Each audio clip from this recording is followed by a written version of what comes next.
আজ করব শাপলা দিয়ে ডাল। শাপলা দিয়ে ডাল করবার জন্য এখানে 2 শাপলা ভালো করে কেটে ধুয়ে নিয়েছি। আর কি কি লাগবে দেখুন। আর নিয়েছি মুসুর ডাল ভালো করে ধুয়ে রেখেছি।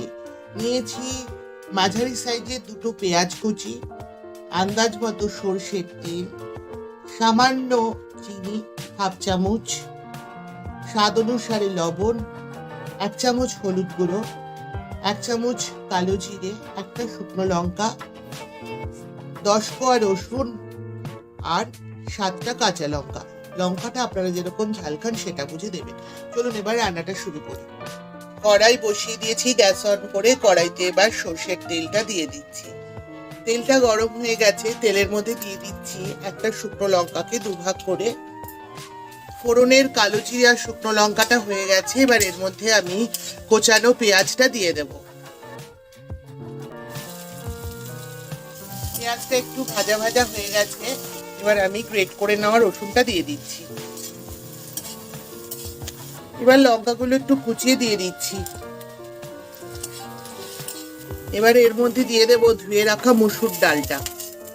এবার সবগুলো ভালো করে কষিয়ে নেব। দিয়ে দিচ্ছি নুন আর হলুদ, দিয়ে দিচ্ছি হাফ চামচ লঙ্কার গুঁড়ো। এটা অবশ্য আপনাদের দেখানো হয়নি।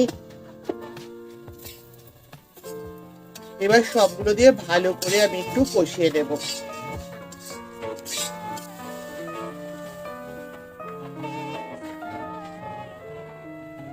এবার আমি একটা ঢাকনা দিয়ে দিচ্ছি, এটা রান্না হতে থাকুক, আমি 10 মিনিট পর ফিরে আসছি। 10 মিনিট পরে ফিরে এলাম।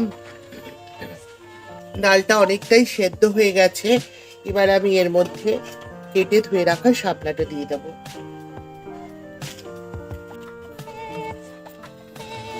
এবার ডালটার সাথে শাপলাটা ভালো করে নেড়েচেড়ে মিশিয়ে নেব।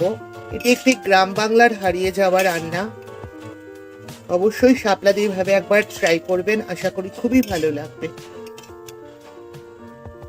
ঢাকা অবস্থায় রান্না হতে থাকুক, আমি 5 থেকে 7 মিনিট পর ফিরে আসবো। বন্ধুরা 5 মিনিট পরে ফিরে এলাম। দেখুন শাপলাটা পুরো ভালো করে সেদ্ধ হয়ে গেছে। আমার রান্নাটাও মোটামুটি কমপ্লিট।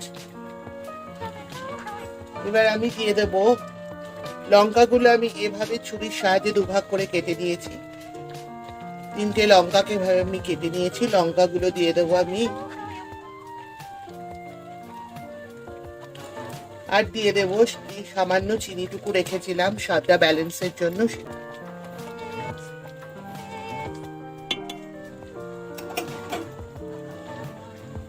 এবার আমি গ্যাসটা অফ করে ঢাকনা দিয়ে দিচ্ছি। 2 মিনিট থাকুক, 2 মিনিট পরে আমি ফিরে আসি।